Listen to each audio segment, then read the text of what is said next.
Welcome to Front Office Pros. As of right now, we are on the cusp of the NFL Tampering Period, and you Dynasty owners may be wondering if your player signs somewhere else, will his fantasy value increase or decrease?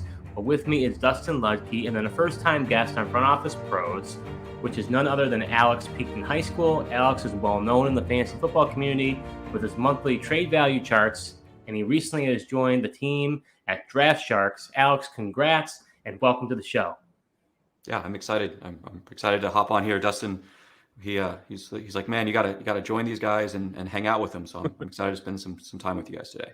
Well, we are just as excited. So for this roundtable discussion, we're going to be using Alex's March version of his Superflex Dynasty trade value chart as a baseline for player valuations. We're going to give you our opinion on whether their value will increase or decrease depending on what happens in free agency. If you want to see his full chart, you can find it on his website, and there will be a link below in the description. Now we're going to be talking about NFL free agency preview for Dynasty running backs and how these free agent running back values could fluctuate depending on what happens in free agency. Before we get started, we're asking you to write in the comments which running back do you think will increase their value the most. Hike! The first running back we will be discussing is running back Miles Sanders from the Philadelphia Eagles. Sanders is scheduled to be an unrestricted free agent and will be entering into his fifth season in the NFL, and is 25 years old.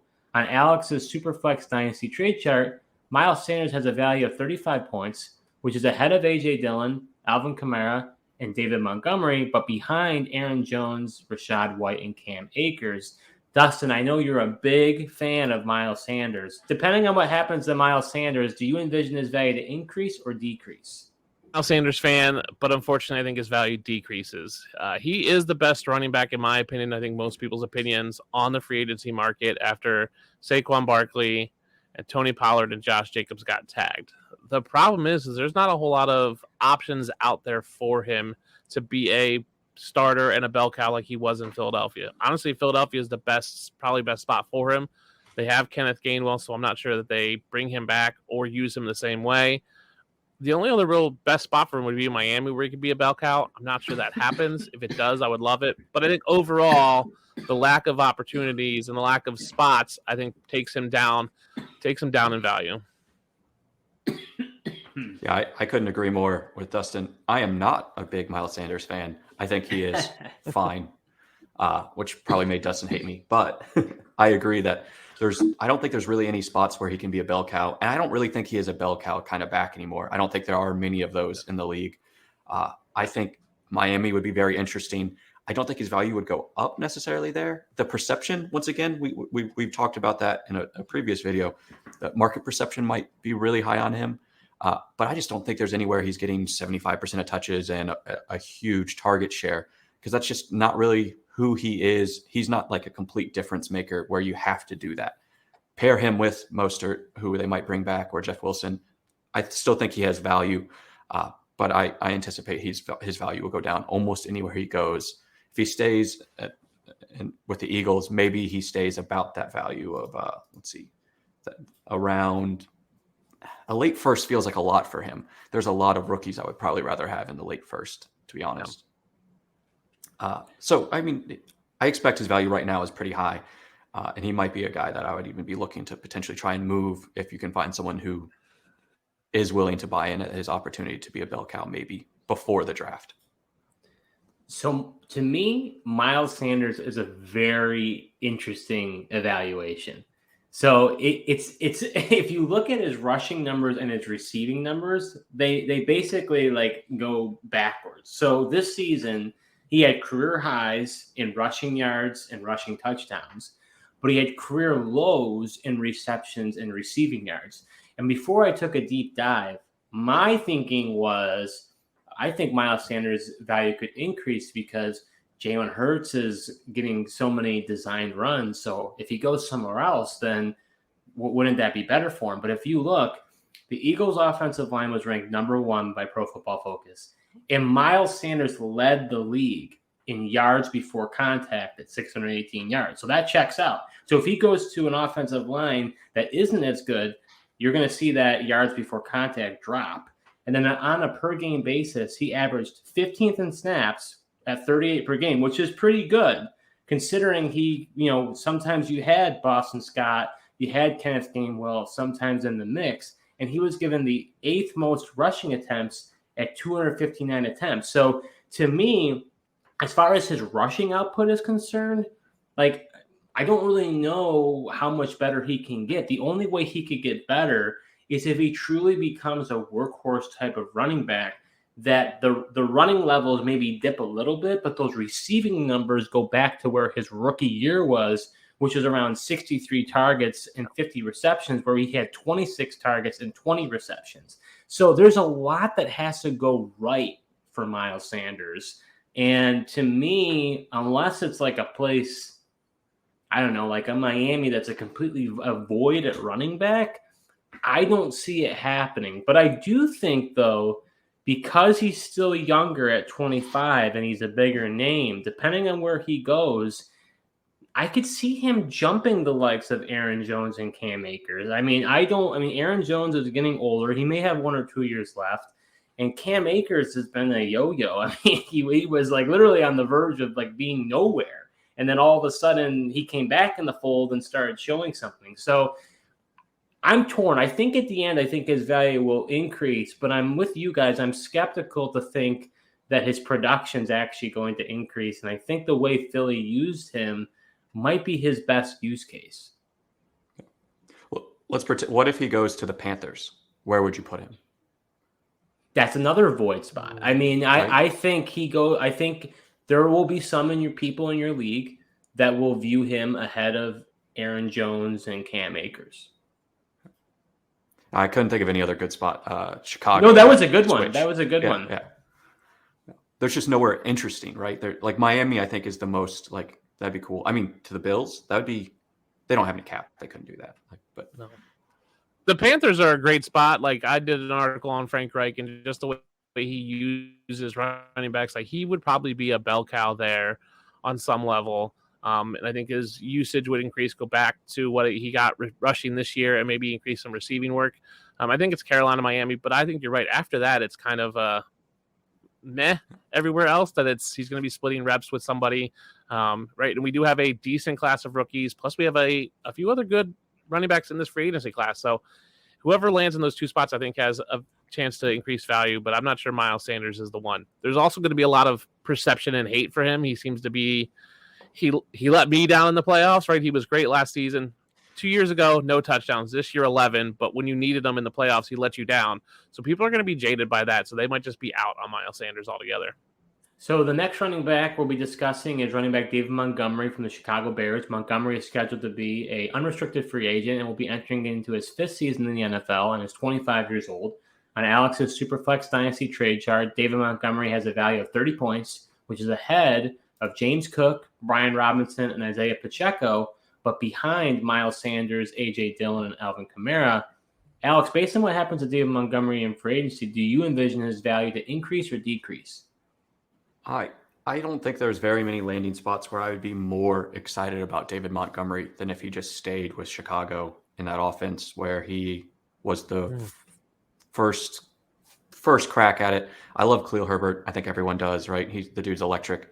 But I don't think David Montgomery is going to have a super long career where he is dominating the touch share. I think he runs really aggressively, which is awesome. It's fun to watch, but that's a style that doesn't always lead to longevity.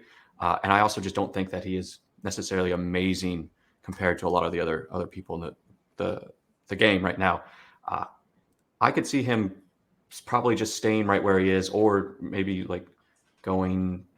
I'm not even sure of a good spot. I mean, we already talked about the Panthers. He'd be interesting on the Panthers, but they would probably have a pass catching back behind him. And then he's probably worth less than he was on the Bears. Yeah, I think his value increases. I think Dave Montgomery has that name. In 2020, he was RB4 in PPR and RB6 in standard. I think people see that and they're still like, oh, he was really good just a few seasons ago. He's had over 200 carries every season of his career. So I think people are going to look at that and go, man, he's going to go somewhere and get volume. He's 25, going to be 26. He's 5'11". He's 224. So he's a little bit on the bigger side compared to someone like a Miles Sanders, who I think is like 212, 215. So the volume that he has gotten shows that he can do it. And since he played 16 games last season, but he was really only valuable in probably 14 of those, so he missed a few games. 2021, he only played in 13 games, so there's potential for him to go somewhere. And if he can stay healthy, I think people will see him as, hey, he can be a bell cow because he's done it. He's had over 200 carries every season, so I think his value increases where he lands. Right?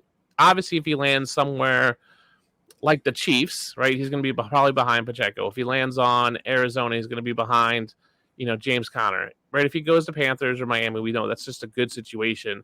But I think anywhere else he goes, he's going to be competing for that RB1 spot on their team. Unlike Sanders, who I think could be in a true timeshare, I think people like the name David Montgomery and like his production, so that plays into market value. The league is very much fantasy is very much what have you done for me lately? But I think with some names like Montgomery, it carries that value of, oh man, he's always had volume, and volume gets points. Yeah, so for me, I'm gonna disagree a little bit with you with Alex here, because I agree, Dustin. I think when I was looking at it, when I saw that David Montgomery was the running back 4 in PPR back in 2019, I kind of was doing this with my eyes, like, wait a second, is that really true?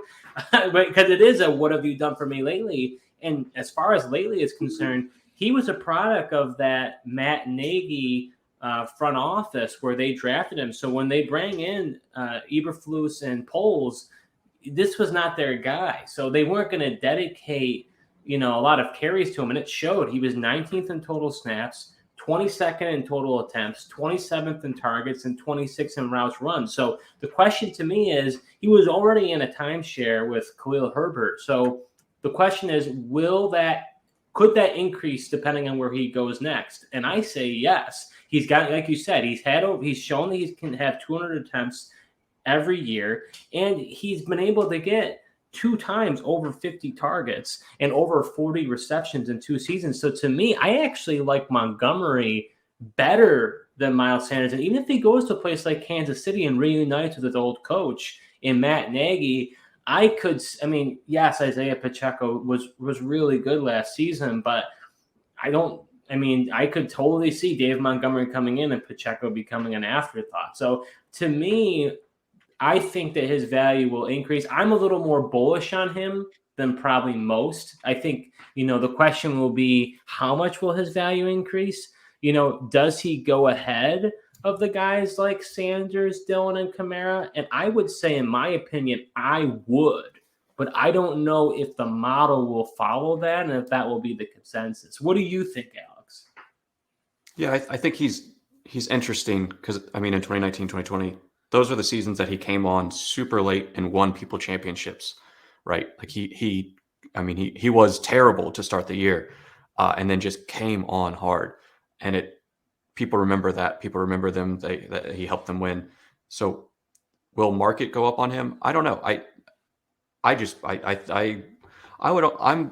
the way I play Dynasty in the offseason right now is I am not trying to acquire free agent running backs when there's a pretty strong rookie class coming in, not that many opportunities, and it's hard to project any of these guys besides Saquon, Josh Jacobs, those guys that got tagged, to be bell cows. So I'm usually trying not to invest in people in players, good players that probably only have a couple years left, and it's hard to know where they're going to be and if they're even going to have a ton of value in 2023.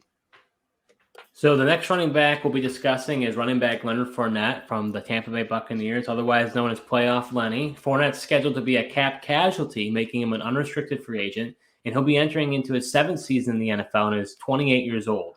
On Alex's Superflex Dynasty trade chart, Leonard Fournette has a value of 22 points, which is ahead of Ezekiel Elliott, Damien Harris, and Devin Singletary, but behind Antonio Gibson, James Conner, and Kareem Hunt. Dustin, based on what happens to Leonard Fournette in free agency, do you envision his value to increase or decrease? I think initially it's going to decrease.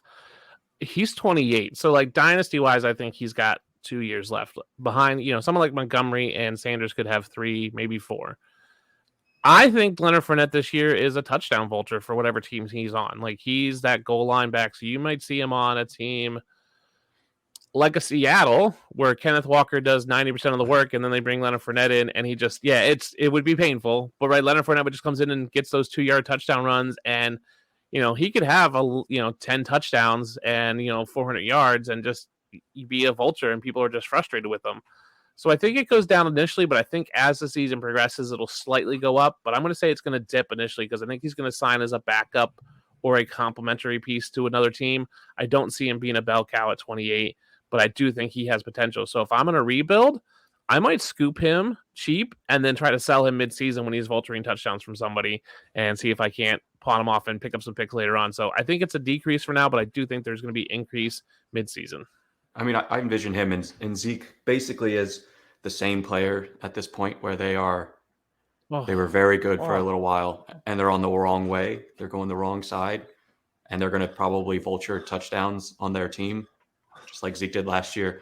I don't see a scenario where Fournette's probably going to go up in value.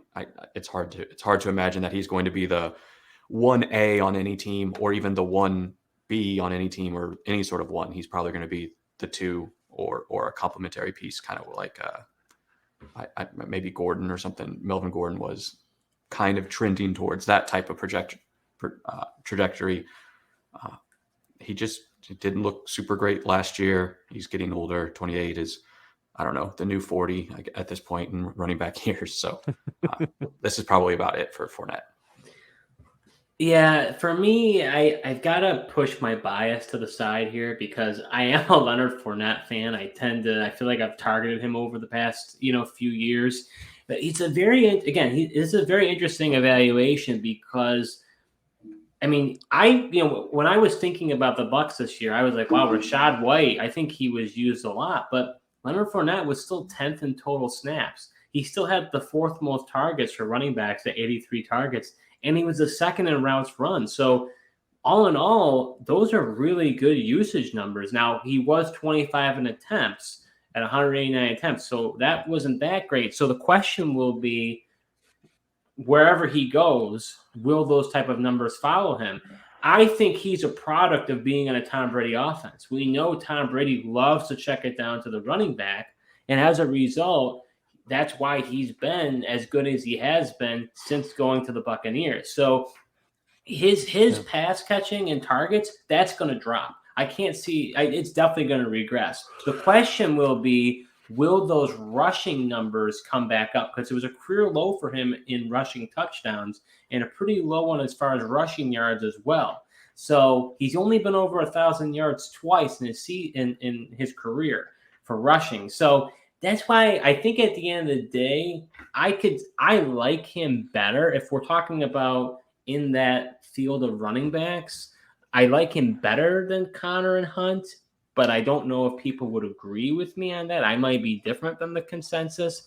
So I think at the end of the day, the perception of him, I think it will decrease. And at the end of the day, I think we will see a drop in production. All right, so the last round is a speed round. I'm going to list out 5 free agent running backs that have a similar value on Alex's Superflex Dynasty trade chart. So quickly give me which running back you believe has the best potential for increased value depending on what happens in free agency. So we have Kareem Hunt at 23 points, Damien Harris at 21 points, Devin Singletary at 20 points, Jamaal Williams at 18 points, and then Alexander Mattison at 18 points. Alex, let's start with you first. So I think Damien Harris, Singletary, Williams, and Mattison are all very similar players.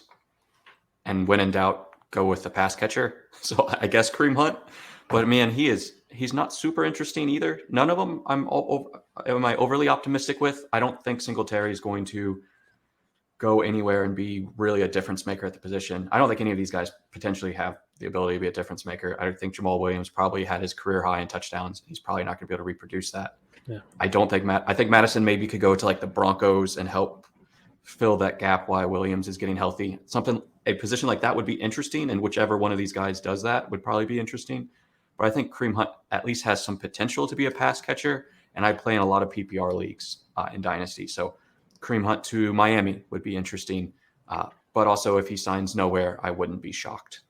He's just the one that I think has the most upside, but actually has no floor, right? If he goes pretty much anywhere and it's clearly the guy behind whoever, he's done to me. Like, it's fine. You can move on. But if he goes somewhere interesting, I'll at least take a look. Whereas most of these guys, For me, it's Damien Harris. I look at what he did in 2021, where he was 202 carries, 929 yards, 15 touchdowns. Nothing really in receiving, but he was running back 8 in standard, running back 14 in PPR.